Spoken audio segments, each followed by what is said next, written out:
Kapit sa morot lang? Ngayong linggo, 3:30 p.m. sa TV5.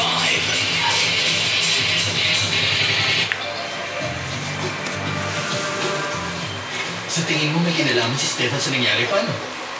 Mikhail Abramov. Kilala mo siya. Oo, kliyente ko siya dati. Double homicide, gusto siya. Ano siya, mabait na tao? Hindi pala kibo. Pwede ka magmaneho, may mga tatawagan lang. May tatanong lang sana ako sa'yo.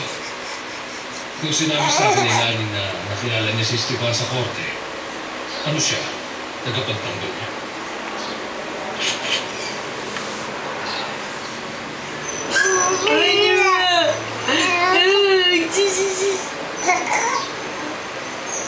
Hindi ka ba nakikipag-usap sa kanila, Mim? Hindi. Hindi talaga ako masalitang tao. Hindi mo rin nakikwento kay Catherine kung ano alam mo. Dad? Kasi sa tingin ko siguro dahil wala siyang tiwala sa'yo. Pero pinakasalan niya pa rin ako. Ibinigay ko sa kanya lahat ng pagkukulang mo. Tingin mo? You know? Sila Annette. Look, oh no! Nasa Si, magkabilang panig sila ng batas. Pumasok siya sa district attorney's office. yummy Ang sabi niya, naman sawagan siya sa yan, mga mamamatay tao na hindi na ako kulong. Ano yun? Galit siya sa sarili niyang pamilya? Tapos magpapakasal pa siya sa anak ng isang malakas na sindikato. Anong naramdaman ni Mikhail doon? Nag-alala. Dahil hindi niya gusto na makasal ang anak niya sa anak. Oo nga. Sino sa tingin mo sumubukaw sa amin si Gusto na niyang ilong, oh. Si Lani. Si Catherine.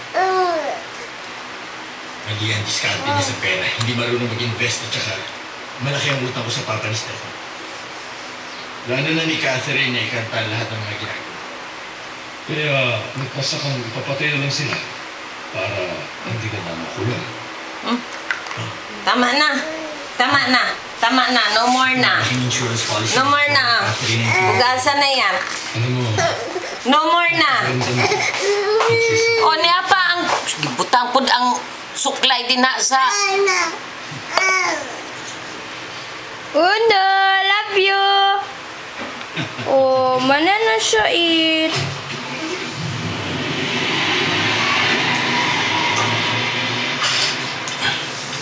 May isa pang kotse sa tapat natin. Pangipas lasa Wala ko ko sa'yo, hindi ako mag-iwas na gusto mo. Lakad. Lasaw. Ay, bro, lagi po.